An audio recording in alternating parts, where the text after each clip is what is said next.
哇！食海鮮啦喂，各位，哇！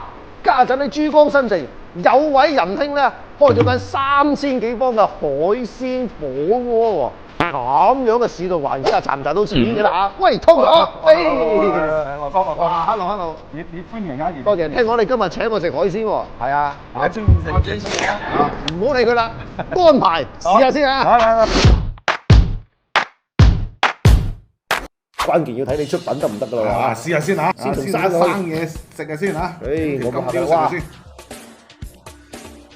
個金雕好厚身，有魚味，整嚿龍蝦試下先啊！你加咗啲金不換落去，係啊，果然係食家樂哥。但係佢喺個野味之餘，佢好啊，好味啊！粵菜雞油蒸黃魚，你哋都食下喂，各位。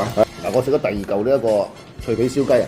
整嘅香辣蟹試下，樂哥。喂，其實呢度已經好多地方嘅美食都有晒㗎啦喎，話乜都齊晒，你估唔估到幾多錢咧？食龍蝦、食金雕、啊，食大黃魚、食蟹，係啦，仲有和牛係嘛？好似話，黃牛炒飯。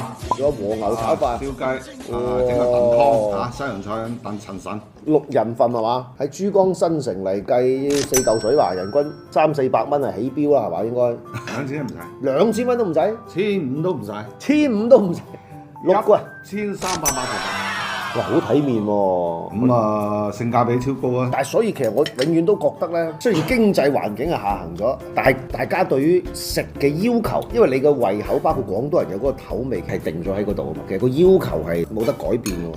係啊，所以其實該食嘅品質仲係要有嘅。啊咁可能以前啊食東星斑，而家我哋可以食個大黃魚大黃魚都係咁樣嘅一個。呢個其實唔叫消費降級，因為冇所謂。你話係咪真係黃花魚同埋東星斑係邊個一定好多咧？咁唔係咪一樣嘅。